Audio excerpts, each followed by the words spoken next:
Feliz Dia da Mulher para todas as mulheres aqui presentes. É uma grande alegria nós estarmos juntos aqui para compartilhar da palavra de Deus. Amém? E hoje eu quero trazer esse tema nesse mês de março, nós vamos estar falando sobre o que é seguir Jesus. O que é sermos seguidores de Jesus de fato.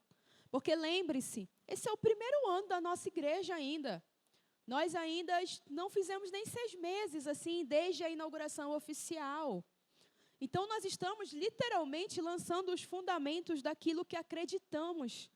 E o que uma pessoa que frequenta aqui essa igreja deveria pensar, acreditar sobre seguir a Jesus. Então, é sobre isso que a gente vai ver nos próximos domingos, e é sobre isso que eu gostaria de conversar com vocês essa noite.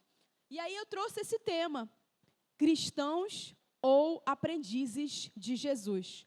Se puder aumentar só um pouco o meu retorno, eu agradeço.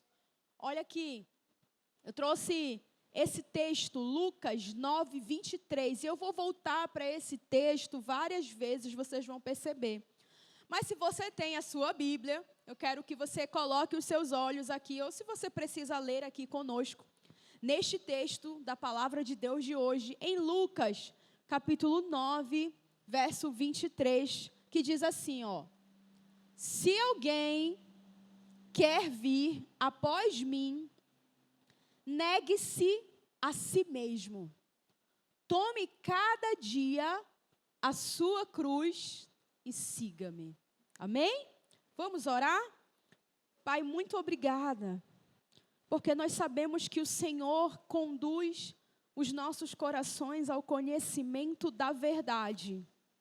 E nessa noite, eu quero orar para que juntos, eu e os meus irmãos, possamos colocar o nosso coração em Lucas 9, 23. No teu convite de discipulado. Em nome de Jesus. Amém? Queridos, essas palavras são de Jesus. Ele está dizendo, se alguém quer, isso significa que o convite está aberto, mas é necessário que esta pessoa tenha consciência. Nós vivemos em um país onde ser cristão é parte da cultura, é cultural. A criança já nasce e é batizada na Igreja Católica. É parte da cultura. De certo modo, fica mais fácil para a gente introduzir o tema Deus, Jesus na vida das pessoas, porque elas já ouviram nas suas casas, nas suas famílias, é cultural. Mas o convite de Jesus, ele é pessoal. E ele deseja que, de fato, esta criança que nasceu numa igreja católica ou que nasceu numa igreja evangélica, desde pequenininha com a sua família, ela, de fato, entenda em algum momento da sua vida o que é ser um discípulo de Jesus. O que é tomar a sua cruz e seguir Jesus. E aí eu trouxe uma provocação para você e para mim nessa noite. Você é um cristão ou um aprendiz de Jesus? Se porventura você está lendo o nosso livro de indicação do mês, que é o livro Praticando o Caminho, isso aqui tem logo no começo do livro, essa diferença entre ser um cristão, ter uma religião, ser chamado nominalmente de cristão e, de fato, ter uma decisão de ser um aprendiz de Jesus. Veja, nós estamos em uma era das mentorias. Eu não sei se alguém aqui já participou de alguma mentoria na sua vida. A mentoria é aquele curso de imersão que alguém faz para aprender algo da sua profissão. E aí a pessoa ela faz, sei lá, uma especialização, um tempo. E aí, geralmente, as pessoas hoje, elas têm um mestre, um guia, um mentor, uma linha. Alguém em quem elas se baseiam, que elas estudam, para elas dizerem, eu sou aprendiz do fulano. Eu estou aprendendo com o fulano a fazer negócio, ou a fazer marketing digital, ou a fazer algo da minha área. Alguns irmãos aqui sabem como isso funciona. E aí a pessoa, ela reorganiza toda a sua rotina, toda a sua agenda, todos os seus hábitos, toda a sua vida em torno dessa ideia, em torno desse mentor, em torno daquilo que foi proposto, em torno do que deveria fazer. Portanto, a minha pergunta aqui é: que dia foi que você e eu decidimos que nós iríamos ser aprendizes de Jesus, aprender de Jesus? Eu não estou perguntando a sua religião. Eu não estou perguntando se você marca no censo do IBGE evangélico, católico, espírita, ateu. Eu estou perguntando se você decidiu aprender de Jesus. Quantos estão entendendo aqui? Jesus disse: aprendei de mim, que sou manso e humilde de coração. Eu não estou perguntando se você sabe as letras das músicas evangélicas. Eu não estou perguntando se você é membro de uma denominação católica ou evangélica. Tem muitas pessoas que têm isso na sua vida, como eu disse no princípio, até mesmo por uma questão cultural. Mas a verdade é que poucas dessas pessoas, ou muitos de nós, muitas vezes, ainda não decidimos aprender de Jesus em todas as áreas da nossa vida. É por isso que você vai ter, vou falar da nossa realidade evangélica, crentes, cristãos, ainda com uma mentalidade, com uma forma de viver que em nada se parece com o caminho de Jesus, com aquilo que Jesus propôs. É por isso que você tem cristãos que cantam sobre vingança. É por isso que você tem cristãos que ainda protagonizam manchetes terríveis no jornal. Como, por exemplo, no caso de violência contra a mulher, onde pastor bate na esposa, evangélicas ainda têm o maior número de violência contra a mulher quando se vai fazer pesquisa. E isso é um absurdo, porque como que a pesquisa aponta que no meio evangélico o nível de violência doméstica é alto? Isso faz algum sentido, gente? Não faz nenhum, porque teoricamente um evangélico, um cristão, ele deveria ser um imitador de Jesus, um seguidor de Jesus. Como que esse dado faz sentido? Não faz sentido. E a explicação para isso é que são pessoas que têm uma religião, mas que não aprendem de Jesus. Que não aprendem de Jesus como ser um pai, como ser uma mãe, como ser um marido, como ser um esposo. Não aprendem de Jesus como viver a vida diária. Por isso essa é a pergunta. Você é um cristão ou você decidiu ser um aprendiz de Jesus de fato? Olha só, no Novo Testamento, ou seja, nos 27 livros ali do Novo Testamento, que começa no Evangelho de Mateus, vai até Apocalipse, no Novo Testamento você tem a palavra cristão aparecendo 3 vezes. Quantas vezes? 3 vezes. Mas a palavra discípulo, que significa aprendiz, alguém que aprende de, sabe quantas vezes ela aparece? 269 vezes. É mole? 269 vezes aparece a palavra discípulo. 3 vezes aparece a palavra cristão. Sabe o que isso significa? Que o Novo Testamento não foi escrito para cristãos culturais. O que é cristão cultural, pastora? É um cristão que só é cristão por causa da cultura que ele está inserido. Eu falava com o Mateus sobre isso. Os jesuítas, lá quando começou o Brasil, catequizaram o Brasil. E olha, fizeram um bom trabalho no sentido de colocar na cabeça das pessoas a religião. De maneira que a religião, ela foi colocada na cabeça das pessoas. As pessoas nascem nesse país e se consideram da religião. Você é um cristão? Sim, sou um cristão. O que isso significa? Aí é outra história. Quantos estão entendendo? O que isso significa? Aí já é outra história. Você reorganiza a sua vida, seu tempo, seu dinheiro, seus alvos de vida, suas metas, suas emoções, seu coração, sua história. Você coloca isso em torno da pessoa de Jesus? Não necessariamente. Então é por isso que muitas vezes, quando vamos conversar com cristãos, vamos imaginar um casal que está aqui na frente. Vou pegar vocês, desculpa. Vocês não queriam estar na frente. Na verdade, vocês estão na terceira fila, mas hoje vieram poucos irmãos, então é isso aí. Vamos imaginar que eu estou atendendo. Qual é o nome de vocês? A Adria e o Gabriel.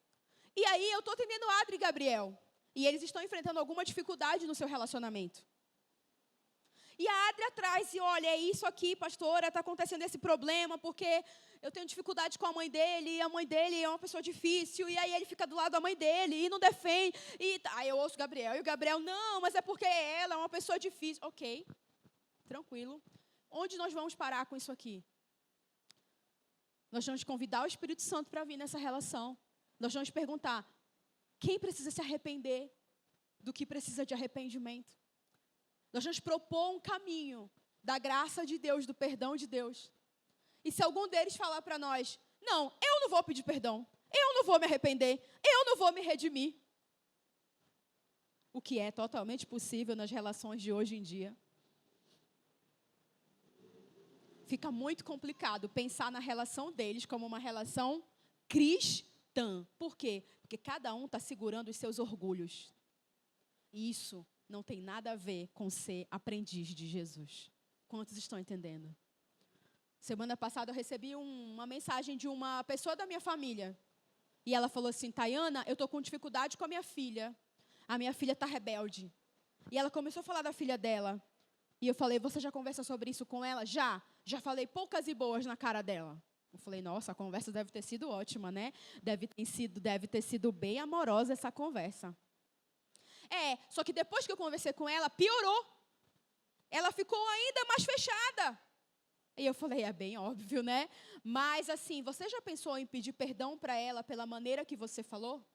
Você já pensou em se arrepender e dizer, tudo bem, poxa, aquela conversa não foi tão boa, eu estava com o coração machucado. Mas agora, pensando bem, eu quero te pedir perdão por esse caminho que eu escolhi para a gente conversar. Eu quero recomeçar esse diálogo. Você já pensou em falar algo assim? Ela, eu não.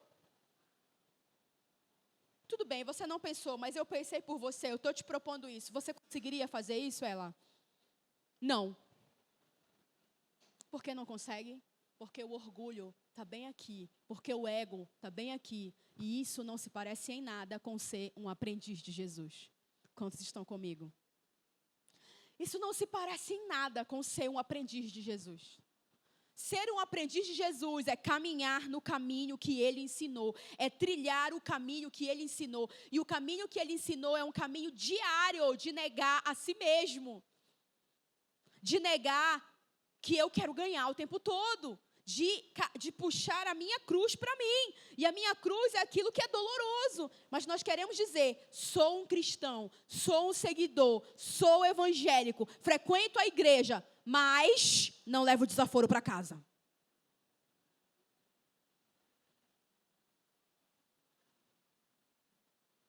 É sobre isso que nós estamos refletindo.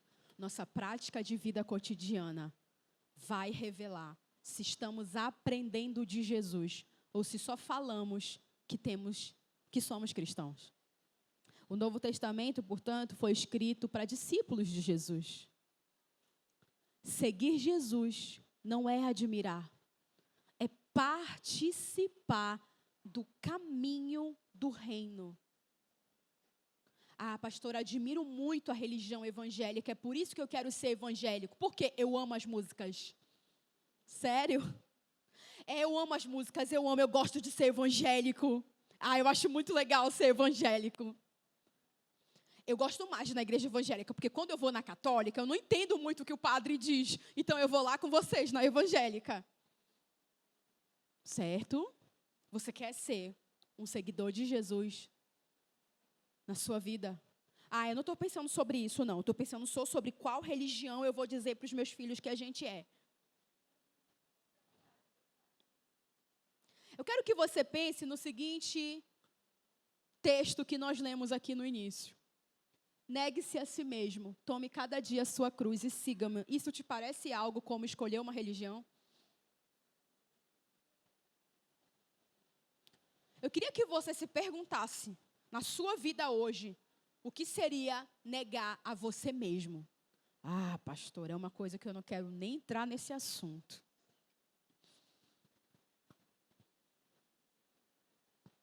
Eu atendi uma família e a família estava enfrentando um caso real desse que eu citei aqui, do Gabriel e da Adria, que não é deles essa história, ou pelo menos eu não sei se foi uma revelação de Deus, né?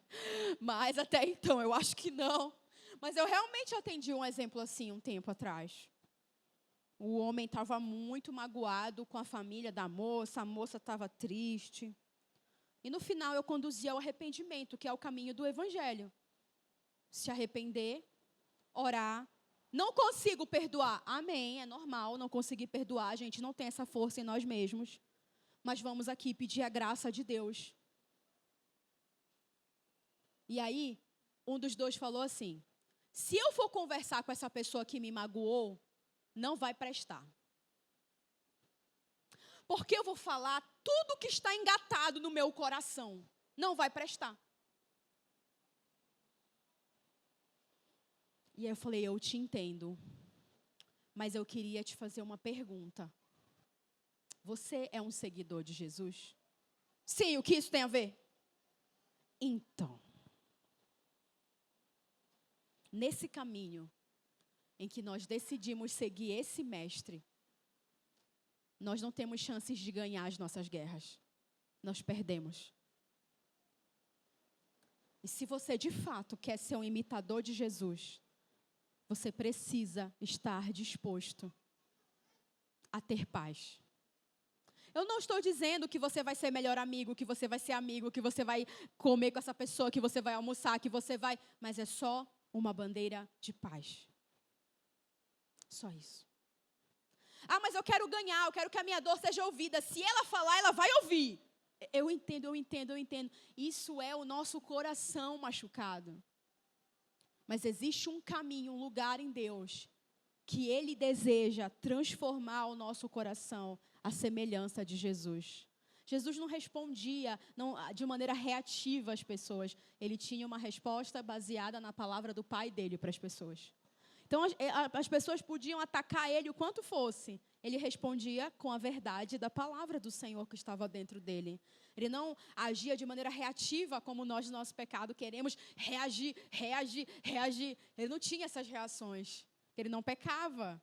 Então, ele respondia à altura do amor do Pai que estava nele. E isso nem sempre significa que você vai estar ali sorrindo para as pessoas. Às vezes, você vai falar coisas difíceis. Mas você ainda assim vai escolher o caminho da honra para falar coisas difíceis. Sem ferir ainda mais aquela pessoa. Quantos estão entendendo? Mais ou menos, pastor, esse assunto é meio denso. Então, negue-se a si mesmo. Ser discípulo, queridos, significa basicamente 3 coisas que nós temos trabalhado aqui na nossa igreja já há algumas semanas. Ser discípulo de verdade de Jesus significa, primeiro, estar com Ele, porque o discípulo, ele é um aprendiz. Então, se eu sou discípulo de alguém, eu preciso estar com essa pessoa para ser discípula dela. E sim, nós estamos com Jesus o tempo inteiro, porque nós almoçamos com Jesus, nós acordamos com Jesus, nós vamos dormir, oramos, falamos com Jesus. Mas também precisamos ser intencionais com relação a esse relacionamento com Jesus. Lendo a palavra dele, congregando, falando dele com outras pessoas, confessando pecados, convidando ele para as nossas dificuldades. Então, eu preciso estar com Jesus. Mas além de estar com Jesus, ser discípulo é tornar-se como Jesus. Deixa eu perguntar algo. Qual foi a última vez que você e eu ouvimos de alguém? Você está diferente, você tem se tornado mais parecido com Jesus. Olha, glória a Deus, que obra de Deus na sua vida. Eu tenho um entendimento que muitas vezes caminhar com Jesus se parece com você entrar na academia e aí você passa por um período muito empolgado, que você está ali na academia muito... Não, pastor, eu nunca passei pelo período empolgado, eu já entro e já quero sair. Calma, então vamos usar outro exemplo. Não, calma, vamos usar o exemplo da academia. Quando você começa a perder peso na academia, as pessoas começam a dizer, nossa, mudou? Calma, foram só 3 quilos. Pois é, mudou. Olha, já mudou. E isso te motiva. Só que os estudiosos do corpo dizem que depois que você perde peso por um tempo, você passa por uma fase de estagnação. É como se você não passasse mais dali e você fica estagnado. Até que você começa, de fato, a aprender sobre novas coisas que você ainda não sabe do teu processo e aí você, enfim, rompe e continua. Eu tenho a impressão que a gente converte e a gente passa por um tempo de transformação e é como se a gente se estabelecesse com uma personalidade cristã que a gente vai ter ali por muito tempo. Até que a graça de Deus, mansa, humilde, vem com a sua luz, coloca a área e mexe em lugares escuros do nosso coração. Uma falta de perdão aqui escondida há 17 anos. Isso aqui passou até o batismo nas águas dessa pessoa. Uma ofensa guardada no potinho, bem no fundo do coração. É só alguém mexer com a frase certa que vem para fora. Mas como Deus está nos santificando e Ele está nos transformando no seu processo de discipulado, Ele vai permitir que todas essas situações aconteçam, porque Ele quer nos transformar. Pastora, estava tudo tão bem na minha vida, parecia tão bem, por que foi acontecer tudo isso para mexer em lugares tão profundos? Então, eu suspeito que Deus quer te tornar um discípulo dEle. Tem muita reclamação aí dentro que precisa vir para fora. E Ele vai arrancar toda a reclamação de dentro de você. Até que você renda o teu coração e veja a glória dEle inundar a tua vida. Tornar-se como Jesus é um processo para a vida inteira, Thales. Para a vida inteira. Hoje, antes de vir para cá, eu participei a convite de um chá de mulheres. E quando eu fui para o chá de mulheres, eu falei para a pessoa que me convidou, posso ser honesta? Ela disse, pode, não gosto disso. Tenho preconceito com isso. Não gosto de chá de mulheres. Primeiro que a palavra chá é uma palavra difícil, porque eu não gosto de nenhum chá. Se eu falar chá, eu penso no cheiro do boldo. Meu Deus, eu não gosto de chá, eu não gosto de nenhum tipo de chá. O meu nariz não gosta de nenhum tipo de chá. Um dia eu vou gostar, em nome de Jesus. Mas até hoje eu não gosto. Aí o nome é chá. Já me remete a uma sinestesia ruim, tá? Chá. Ai, chá. Depois, pensar as mulheres reunidas em torno de uma mesa me parece um pouco hipócrita, em muitos contextos. E eu falei isso para ela. E eu falei assim, por amor a você eu vou. Por honra ao seu convite eu vou. Ela falou, venha de rosa. Eu, Deus me livre. Aí já pediu demais. Rosa apelou. Para mim não dá. Aqui, ó, é o mais próximo. Lilazinho, minha personalidade. Rosa não. Irmãos, eu cheguei lá nesse chá. E o Espírito Santo se manifestou de uma forma tão grandiosa que eu estou com dor de cabeça de tanto chorar. E o Mateus me encontrou, meu marido me encontrou ali, quando eu passei, falou, e aí, como foi no chá? Eu não quero falar isso. O Espírito Santo pegou uma pegadinha em mim. O chá foi incrível, foi maravilhoso. E Deus falou assim para mim, lá na mesa, Ele falou no meu coração, eu demorei muitos anos para arrancar muitos conceitos errados da sua cabeça, Tayana. Mas eu sou manso e paciente o suficiente para caminhar com você até o fim da sua vida. O preconceito que você tem com o chá é só um exemplo bem pequenininho para mostrar como você tem ideias bem rígidas e formadas. Mas eu posso te encontrar em qualquer lugar da sua jornada. Porque eu estou decidido a tornar você parecido comigo. Tornar-se como Jesus. Isso vai mexer em coisas que você acha que já está bem definido. Eu não gosto disso, eu sou assim, eu gosto daquilo. Eu vou para a igreja, mas eu não participo de tal coisa. Eu faço assim, mas não conte comigo. Ok, ele é manso, humilde, paciente, suficiente para lidar com o seu preconceito. O que ele fez comigo, ele vai fazer com você. Portanto, depois de estarmos com Ele, nos tornarmos como Ele, finalmente começamos a fazer as mesmas coisas que Jesus faria. Finalmente. Portanto, um discípulo não é apenas acreditar, mas é aprender a viver. Diga comigo, aprender a viver. Aprender a viver como Ele. Isso é ser um discípulo de Jesus. Originalmente, a palavra cristão, ela significava pequeno Cristo. Era um apelido dado às pessoas que falavam como Jesus, que viviam como Jesus e amavam como Jesus. Hoje em dia, quando a gente fala sobre cristão, infelizmente, isso remete a tantas coisas diferentes, a tantos conceitos diferentes. Uma igreja vai dizer, para ser crente aqui, tem que usar a roupa desse jeito. E o tamanho do cabelo precisa ser no mínimo tal.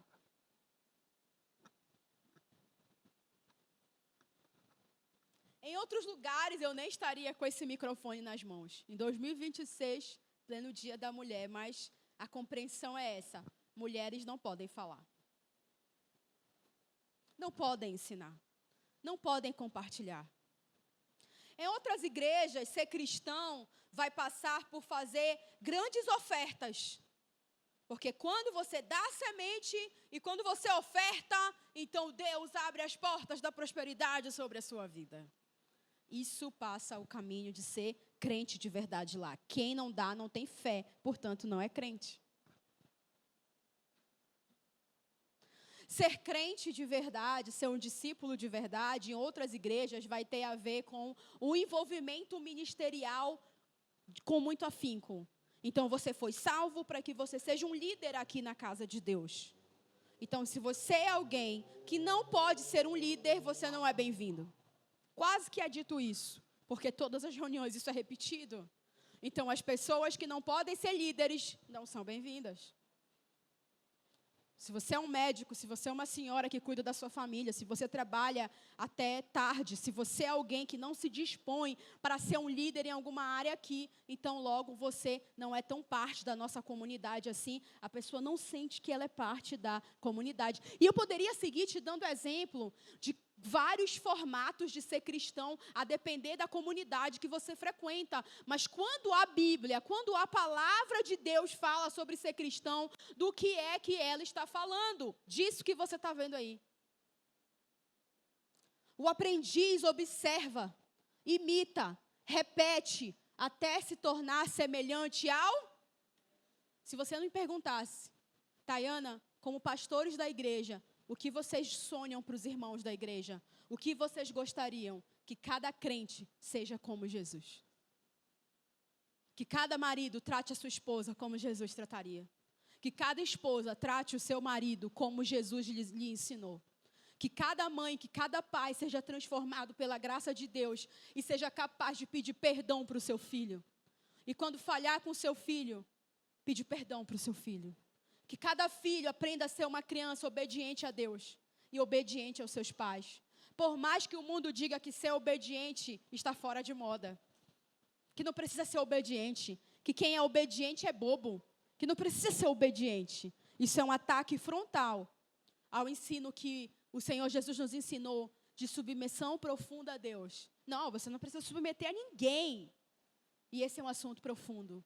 A verdade é que nós olhamos para as pessoas da nossa igreja e sonhamos que elas sejam como Jesus. Porque se elas forem como Jesus, então elas farão aquilo que Jesus faz. Aquilo que Ele fez. Em todas as áreas da sua vida. Timothy Keller sobre isso diz que o cristianismo não é simplesmente acreditar em doutrinas corretas, é viver uma vida transformada pelo reino de Deus, aprendendo com Jesus todos os dias. Diga comigo, todos os dias. Todos os dias. Sabe qual que é o grande desafio? É que nós não pensamos nessa vida com Jesus como uma jornada todos os dias. Alguns aprenderam a viver a vida cristã como momentos de emoção, momentos de impacto, ou momentos de avivamento, como alguns gostam de usar. Eu fui para a igreja, eu me joguei no chão, eu me chacoalhei, eu senti um arrepio, foi forte. Tudo bem, nada contra manifestações e momentos. Às vezes o Espírito Santo, falei, agora há pouco eu tive um momento emocional muito forte. Mas isso é Deus que faz, não sou eu que provoco. Isso é o Espírito Santo quem faz, não sou eu que fico buscando isso. Ai, não toca essa música, toca aquela outra, porque essa sim toca na minha alma. Ai, não gostei da música, por quê? Porque a outra faz eu chorar mais. Não. Nossa preocupação é imitar Jesus. Veja, ser cristão, nesse sentido, é diferente de ser discípulo. Eu li um artigo esses dias que dizia assim: os católicos já se reconheceram como católicos praticantes e não praticantes. Isso já está tão aceito no catolicismo que as pessoas já falam dessa forma. Você é católico? Sim, mas não sou praticante. Olha, pelo menos as pessoas já estão sendo honestas, né? Olha, eu nasci na cultura católica, mas na verdade eu não faço nada que o catolicismo manda. Por um lado, honesto, né? Vejamos, não seria o momento de nós evangélicos reconhecermos isso também? Você é evangélico? Sim, sou, mas não sou discípulo de Jesus, só tenho a religião evangélica mesmo. Não reorganizo a minha vida em torno de Jesus, da sua missão, dos seus valores. Não estaria na hora de reconhecermos que muitas vezes somos cristãos nominais. Acreditamos a Deus e vamos à igreja. Acreditamos a Deus e vamos à igreja. Acreditamos em Deus e vamos à igreja. E isso é tudo. Mas será que Jesus morreu na cruz para você vir à igreja aos domingos? Ou será que Jesus morreu na cruz para que você fosse um discípulo dele, comprometido, que mostra para sua esposa o que é alguém cheio de Jesus, que mostra para o seu filho o que é alguém cheio de Jesus, que mostra para o seu vizinho o que é alguém que caminha com Jesus, que o poder que ressuscitou Jesus dos mortos é visto na sua jornada e na sua vida? Talvez ele tenha morrido por algo maior. E essa é a hora de nós pensarmos sobre isso, já que estamos nos propondo a ser uma igreja aqui no Porto, amém? Nós estamos nos propondo a ser uma igreja aqui. Então, essa é a hora de nós pensarmos sobre isso. Nos evangelhos, só existem discípulos e multidão. Ou seja, aqueles que de fato estão seguindo Jesus, olhando para Jesus, aprendendo com Jesus, vendo Ele curar, vendo Ele amar, vendo Ele fazer, e daqui a pouco vão reproduzir. E ocasionalmente até morrer por Jesus. E nós temos aquela multidão que estava assistindo curiosa em busca do próprio milagre. Isso me lembra esse exemplo do futebol. Alguém aqui gosta de futebol? No futebol nós temos torcedores e jogadores. Os torcedores conhecem as regras, assistem, mas não estão em campo. E eu acho muito engraçado, o Mateus não está aqui agora, mas eu vou repetir a piada que eu fiz sobre ele de manhã. Que o Mateus ali apareceu. Ele é um torcedor que eu acho muito impressionante. Ele fica irreconhecível quando está torcendo, porque ele é quietinho. Mas na hora que ele está assistindo um jogo de futebol, é impressionante como ele vibra. E eu vejo ele ser a pessoa que ele não é normalmente, porque ele é calmo. Mas na hora que o Palmeiras entra em campo, irmão, ele fala alto, ele se expressa, ele fala, deixa eu me expressar o meu sentimento. E aí, quando o jogador erra, Thales, ele fala, como que perde essa? E eu olho para ele e falo, você está jogando lá no lugar dele para saber como é que perde essa? Não tinha como perder essa, não dava para perder. E ele fica assim, não tinha como perder. O dia que você estava na perna do cara, você está lá na velocidade no campo, dentro do campo. Se o cara passa a bola muito rápido, como que passa a bola muito rápido desse jeito? Tá de brincadeira. Não tem responsabilidade no jogo. Tá brincando de jogar. E eu olho ele levando a sério esse jogo. Eu digo, mas gente, é só um jogo de futebol. Mas para ele ele sabe quanto o cara está ganhando de salário para fazer aquele lance. Ele conhece as regras. Antes do juiz apitar, ele diz, foi falta. Digo, meu Deus, está sabendo mais que o juiz. Por quê? Porque o torcedor, ele conhece as regras. Ele sabe, ele se envolve. E muitos cristãos são como esses torcedores. Eles conhecem a Bíblia. Olha, eu já li a Bíblia uma vez toda. Eu conheço as regras. Eu sei como faz. Eu sei como é ser evangélico. A gente vai lá, a gente dá o dízimozinho para eles. A gente dá a oferta. A gente participa de alguma coisa. Eu conheço as regras. Mas o torcedor, ele nunca vai saber o que é estar em campo na partida. Nunca vai saber. Porque a diferença entre estar na arquibancada assistindo um jogo para o jogador que está com a bola no pé é completamente diferente. Especialmente num dia de final de Copa do Mundo e você vai bater um pênalti. Meu amigo, não tem experiência de torcedor que entrega para ele a emoção que o jogador sente em campo quando ele tem aquela bola na responsabilidade dele para bater. É diferente. O jogador treina, ele se dedica, deixa eu voltar aqui. O jogador, ele treina, ele se dedica, ele vive aquilo todos os dias. Ele passa por alguns testes, ele não come o que ele quer, o peso dele é monitorado, ele precisa ser chamado. Se ele não tiver bom rendimento nos treinos, ele não é convocado, isso implica o salário dele. O torcedor tem o jogador tem a vida inteira dele determinada pelo esporte. Ele não dorme a hora que ele quer. Ele precisa dormir um tempo mínimo necessário para que o corpo dele se recupere para a próxima partida.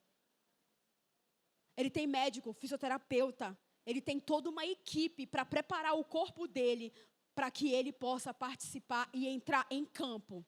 Enquanto isso, o torcedor está simplesmente comendo a sua pipoca, o seu milkshake e dizendo como que deveria ser a jogada. Mas o jogador não. Toda a vida dele, ele perde aniversários do filho, ele perde aniversários da esposa, ele abre mão de uma vida inteira, porque ele é um atleta em campo. Essa é a diferença entre ser um cristão que diz que é cristão e ser um discípulo de Jesus. Ser um discípulo de Jesus é ter a sua vida inteira comprometida para a glória dele. É não colocar a si mesmo em primeiro lugar, mas é saber que o que você está correndo para comunicar Jesus para as pessoas está em primeiro lugar. Hoje de manhã eu dei um exemplo aqui, que essa semana um casal pediu para que eu e Mateus conversássemos com eles. E vocês sabem, aqui na igreja, é bom sempre lembrar isso, que nós não acreditamos num ministério onde os pastores apenas pregam, seguram o microfone, entram e vão embora. Nós estamos aqui para os irmãos. Nós somos irmãos, nós não caminhamos carregando de maneira dependente emocional, mas nós servimos uns aos outros, nós ajudamos. Então nós conversamos com as pessoas quando elas precisam, elas nos comunicam. E é bom que vocês saibam disso, que nós estamos aqui por vocês. E esse casal, eles nos disseram, nós precisamos conversar, mas o nosso tempo é difícil, porque o marido, ele é empresário. Então, ele chega muito tarde todos os dias, ele chega mais de 22 horas. E eu falei, então, que horas nós podemos conversar? A esposa me respondeu, 23 horas, parece possível para vocês?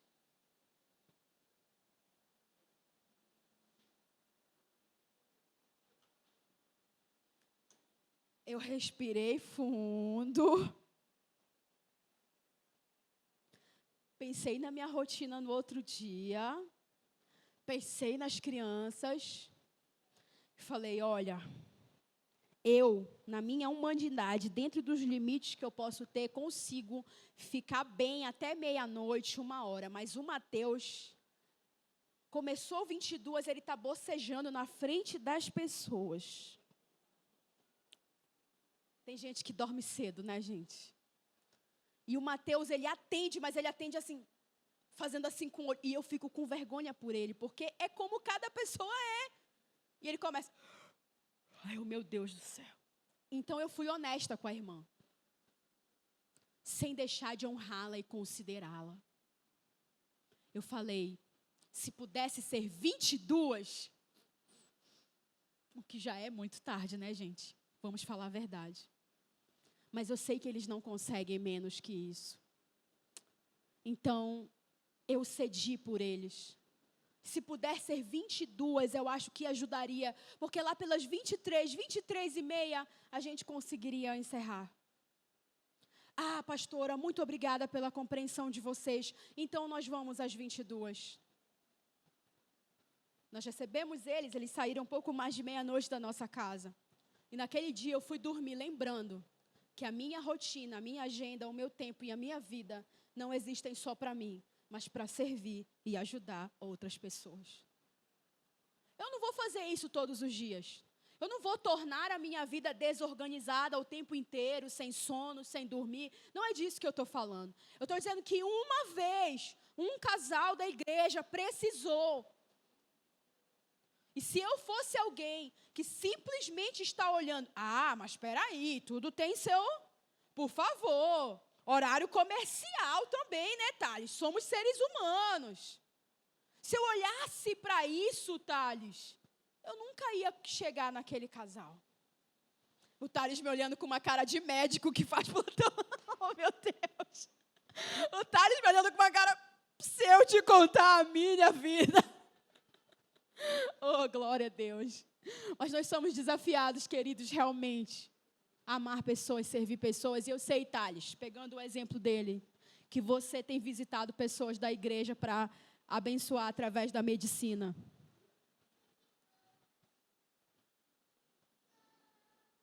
Eu sei que as pessoas têm usado aqui na igreja, além da sua profissão, para a glória de Deus. Eu sei que elas têm vivido como discípulas de Jesus, que não estão olhando só para quanto vão ganhar financeiramente, mas têm servido as pessoas. Queridos, isso é ser discípulo de Jesus. Isso é ser discípulo de Jesus. Tem uma irmãzinha que vem aqui na manhã, que outro dia eu fiz o exercício de ser discípula de Jesus só olhando para ela. Às vezes nós estamos pensando em algo muito grande, mas ser discípulo de Jesus é agir como Jesus agia, e Jesus, ele olhava para as pessoas. Tem um versículo lindo da Bíblia que eu amo esse versículo. Jesus olhou para ele. Assim que é o versículo. Jesus olhou para ele. Hoje em dia, no tempo do celular, ter alguém que olha para a gente é uma coisa incrível. Mal sabíamos nós que íamos chegar a essa fase, que olhar já é algo incrível, né? Mas Jesus olhava para as pessoas, ele olhava. E eu lembro que eu olhei para essa senhora e eu percebi que ela estava assim, muito triste. E às vezes o exercício é esse, é só olhar para a pessoa que está do seu lado, só isso, só olhar. E eu parei e perguntei, o que a senhora tem? E ela falou, minha filha, essa semana a diabetes atacou pesado. Olha a ferida do meu pé. E eu olhei para o pé dela. E ela disse, e ainda estão dizendo lá na rua que eu moro que foi uma pessoa que fez um trabalho contra mim. Você acredita nisso, pastor? Minha irmã, você já entregou sua vida para o Senhor? Você é dele, você é a ovelha dele, você confia nele. Então saiba que essas coisas não têm poder contra você. Nós vamos orar agora. E eu creio que o Espírito Santo pode vir e curar você. E nós oramos por ela ali no cantinho. Hoje eu vi ela chegando. E aí foi bem na hora que eu estava chegando, e aí eu fui lá andar para vir junto com ela de braço dado e entrar na igreja. E eu disse, e o pé, como vai? Ela disse, está 100% curado. Eu nem saberia a história dela, e mesmo que o pé dela não tivesse curado, porque nem é sobre isso, ela foi amada. O pé dela ainda poderia estar doente, mas eu não perdi a oportunidade de dizer que aqui ela é amada. Se o rosto dela estiver para baixo, alguém olhou para ela. Pode ser que o milagre nem aconteça na sua vida, mas se você experimentar o amor de Deus, isso já vai te transformar para sempre. O que é ser um discípulo de Jesus? Aprender a ser como ele. O que Jesus faria? Ele olhava para as pessoas. Ele se importava com as pessoas. Ele perguntava sobre as pessoas. E olha, por mais que eu esteja te dando esse exemplo, eu quero te dizer, é só pela graça de Jesus que conseguimos isso. Irmãos, não é sobre mim. Talvez eu tenha tido uma caminhada com Jesus um pouco mais longa que a sua, e isso já está trazendo frutos de eu começar a olhar para as pessoas, mas eu nem sempre fui assim. Talvez você esteja num ponto da sua jornada e você não precisa se comparar comigo. Eu sempre quero lembrar os irmãos sobre isso quando eu dou exemplos que têm a ver comigo. Porque às vezes as pessoas ouvem um exemplo e falam, não lembro a última vez que eu me importei com alguém assim? Puxa vida, me sinto muito mal. Não é sobre isso, eu não quero que você se compare. Eu quero que você se encoraje. Eu quero que você pense, eu quero ser um discípulo de Jesus. Essa é a minha meta de vida. Eu não quero ser um jogador, eu não quero ser um torcedor, eu quero ser um jogador. O John Piper diz, o evangelho não é um convite para a religiosidade confortável, é um chamado para morrer para si mesmo e viver para Cristo todos os dias. Naquele dia, atender alguém às 22 horas representava morrer um pouquinho para o meu descanso, para o meu conforto, para a minha privacidade na minha casa. Hora tarde da noite. Mas todos os dias Deus me dá uma oportunidade de me negar, de negar a mim mesma quando o meu filho precisa um pouco mais de mim do que eu gostaria. Eu gostaria que ele já estivesse dormindo para eu conseguir tomar um banho. Mas há dias em que eu preciso negar a mim mesma e servir ele um pouco mais do que eu gostaria. Quando um aluno dentro da escola que eu trabalho dá um pouco mais, sabe, me desafia um pouco mais, traz um pouco mais de dificuldade, eu tenho a escolha de ser uma professora. Como os professores que eu costumo ouvir na sala dos professores, eles dizem, esses alunos não querem nada. A gente não tem obrigação nenhuma com eles. Eu finjo que não estou ouvindo. E eu penso que pela graça e misericórdia de Deus, aquelas crianças são muito preciosas para Jesus. E que talvez ser professora para elas seja uma das únicas oportunidades que elas terão de ver como é ser amado por alguém próximo de Jesus. Que vai tratá-las bem, que vai ser honroso com ela. E que isso de alguma maneira vai marcar a vida delas. E pela misericórdia de Deus, eu já tive a experiência de receber relatos de alunos adultos. E é chocante, impressionante ver que você pode passar pela vida de alguém e deixar uma marca do amor de Deus ali. Ser discípulo envolve todas as áreas da nossa vida. Sabe aquela vizinha muito chata que você tem? Sabe aquela pessoa difícil? Então, deixa que Jesus te mostre como o coração dele é tão cheio de amor até por essa pessoa. Você vai se surpreender.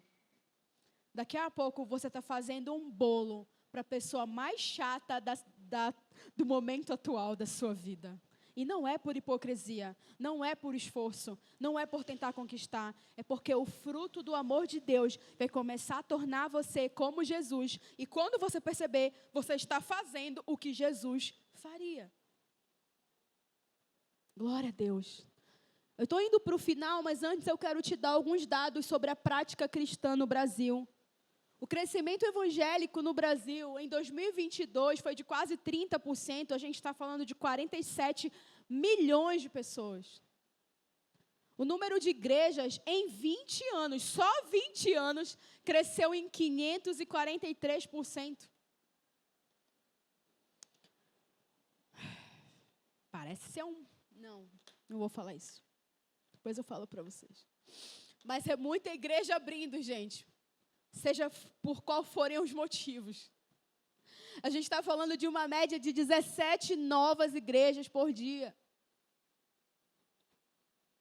Na prática, quando você vai olhar essas novas igrejas cheias, você descobre que menos do que 30% das pessoas leem a Bíblia, menos do que 25% oram diariamente e menos do que 20% discipulam outros, ou seja, se importam em fazer o discipulado de Jesus com outras pessoas.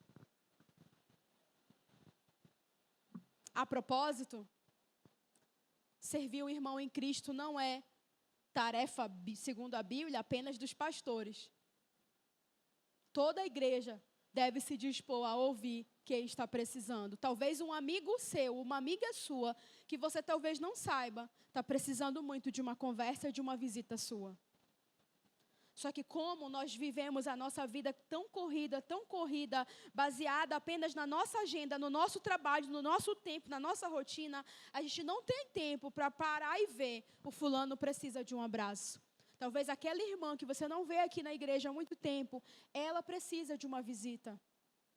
E não é responsabilidade só dos pastores isso. Pelo contrário, a Bíblia chama os pastores para darem exemplo. Se é para dar exemplo, é porque, na verdade, é um ensino para que todos consigam fazer a mesma coisa. Às vezes a gente pensa, não, isso é o trabalho deles. Não é o que a Bíblia diz.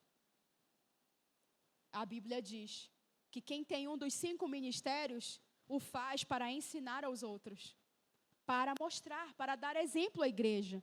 Isso é ser também discípulo de Jesus. O problema do evangelho reduzido é achar que levantar a mão e fazer uma oração é garantia no céu. Como assim o evangelho reduzido? Eu reduzo o evangelho a levante a mão, aceite Jesus, se batize e você já é um evangélico. Check. Mas e o caminho de aprender a ser como Jesus? Ah, tem essa parte? Tem. E o caminho de aprender a perdoar, de aprender a ter misericórdia, de aprender o sermão do monte. E esse caminho? E aí o caminho? Ah, não sabia que tinha essa parte. Mas pelo menos a salvação está garantida, né? Eu já me batizei. Não. Não é sobre. Jesus não nos chamou para fazer convertidos. Jesus não nos chamou para fazer batizados. Jesus nos chamou para fazer discípulos. Como é que eu sei que alguém é discípulo? A vida dele é transformada. Ele se torna como Jesus e ele faz outro discípulo. Porque as pessoas ao redor dele começam a ver. Isso é um discípulo. É básico, é simples, mas é algo que só o Espírito Santo pode fazer. Eu não posso. Tayana, você pode se transformar numa discípula por você mesma? Não posso. Eu dependo da graça de Deus para ser uma discípula de Jesus. Tudo que eu posso fazer é cooperar com a graça de Deus e obedecer às palavras de Jesus. Mas quem me transforma, quem faz esse trabalho é o Espírito Santo. E esse é o convite de Deus. Ele não quer que a gente reduza, ele quer nos fazer imitadores. Portanto, de novo, lá vem o texto. Jesus disse, negue-se a si mesmo, tome a sua cruz e siga-me. É sua cruz, porque só você sabe os desafios que você passa. Ela é sua. E dentro desse desafio, Deus fará de você um discípulo dele, para a glória dele. Portanto, ide, fazei discípulos de todas as nações. E esse discípulo aqui é viver o evangelho no cotidiano. Não apenas nominalmente, não apenas falar. De novo, acabei de dizer essa frase. Jesus não está procurando convertidos. Ele busca aprendizes do reino, não apenas religiosos ou convertidos nominais. Eu estava assistindo ontem no Instagram, naquelas historinhas. Eu estou encerrando uma famosa, uma atriz famosa. Ela estava naquele Léo Dias. Não sei se alguém já ouviram falar, aquele Léo Dias. É um cara que ele entrevista, ele fala, ele faz fofoca, ele faz um monte de coisa. Ele estava entrevistando essa atriz e ela estava contando quando ela se converteu. E eu fiquei prestando atenção à maneira que ela estava contando para ele. E ela falava assim, Léo, eu era uma pessoa tão mundana. E eu, meu Deus, o que ela acha que o Léo Dias vai achar que é tão mundana? Que eu não conseguia parar de transar no meu casamento, mesmo antes de casar, mesmo sabendo que eu não era casada. Eu não conseguia. Eu ia para a igreja, eu ouvia, mas eu não conseguia. Gente, mas do que ela está falando com ele, gente? As pessoas realmente acham que vão evangelizar, é isso mesmo? As pessoas acham que seguir Jesus é sobre cumprir as regras. Pode transar antes do casamento? Não pode. Pode fazer isso? Não pode. Pode fazer isso. E isso assusta as pessoas, porque as pessoas ouvindo, elas não estão recebendo o convite de Jesus para ter a sua vida transformada. Elas só estão ouvindo alguém falar sobre uma religião e que essa pessoa não conseguia cumprir a regra da religião. Alguém está entendendo aqui? Ontem eu recebi uma mensagem no meu WhatsApp de uma senhora. Eu tenho um grupo no WhatsApp que ele é aberto. E qualquer mulher pode entrar. E entra gente do Brasil inteiro nesse grupo. Glória a Deus. E aí, de vez em quando, uma mulher me pergunta algo. E uma mulher veio no meu privado e perguntou assim para mim: pastora, me diga algo. A minha mãe, ela já é uma senhora. A minha mãe vive dizendo que não tem problema beber, que tem problema se embriagar. Mas eu já disse para ela que beber é pecado. O que eu digo para ela, pastora? Aí eu, meu Deus do céu. Será que ela quer que eu responda mesmo? Porque pelo jeito que ela falou... Irmã, você não quer que eu te responda essa pergunta? Vocês querem que eu responda para vocês o que eu respondi para ela? Ou é melhor deixar para lá? Antes de te dar essa resposta, eu queria te dizer que o problema que faz as pessoas lá fora não quererem conhecer o caminho de Jesus é que estamos discutindo regras com elas. Estamos discutindo o que pode e o que não pode. Olha, se você for evangélico, você não vai poder beber.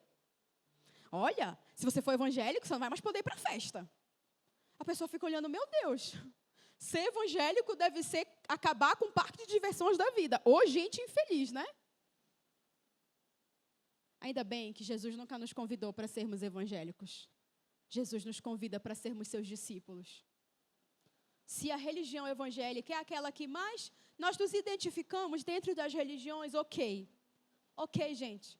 Mas o convite de Jesus é para ser discípulo dele. E quando você aceitar ser discípulo dele, você vai descobrir que ele não coloca os fardos que a religião coloca. Que ele não torna a tua vida mais pesada, pelo contrário, o fardo dele é mais leve e mais suave do que qualquer fardo que alguém já colocou na tua história. Jesus liberta as pessoas. Eu disse para aquela senhora, olha, sinto te informar, mas de fato, a Bíblia não condena beber. De fato, a Bíblia condena alguém que passa do ponto, que fica embriagado.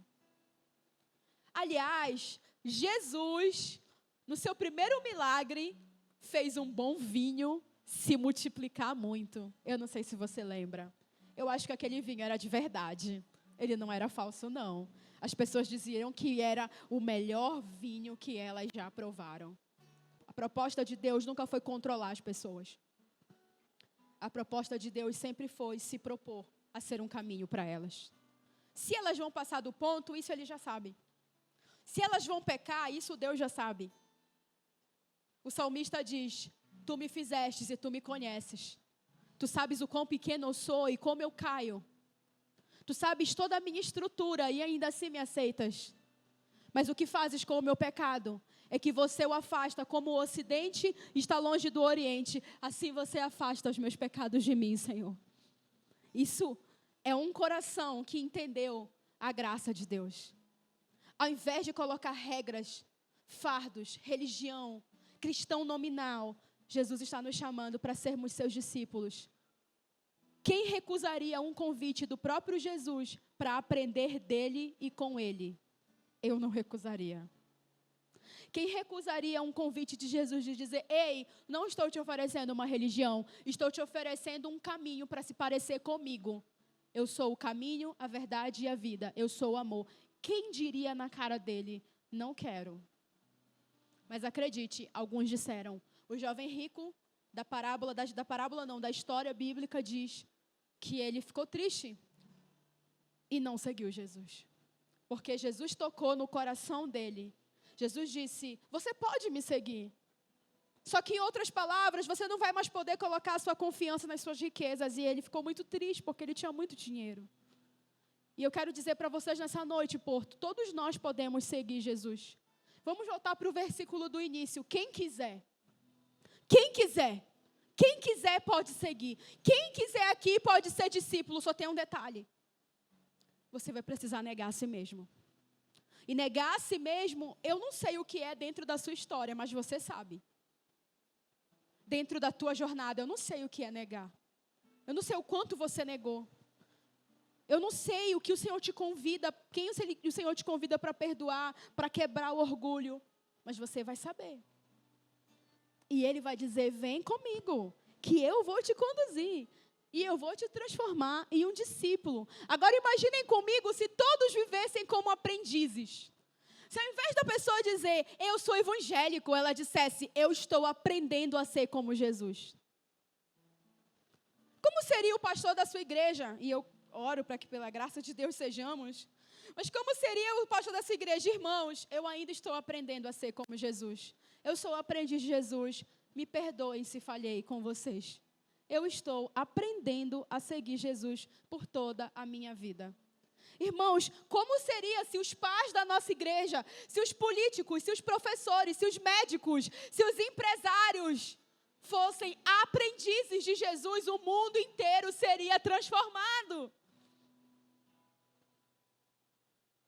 Mas a verdade é que muitas vezes estamos virando piada para as pessoas. Porque ao invés de dizermos Jesus é o nosso maior orgulho como cristãos, dizemos minha família é meu maior orgulho. E aí logo em seguida se descobre uma amante. Fomos criticados publicamente esse ano, colocados em latas. Isso viralizou na mídia. E alguns se ofenderam, alguns levaram só para o aspecto político. Mas eu pergunto, qual é a imagem que nós estamos passando para o mundo sobre sermos discípulos?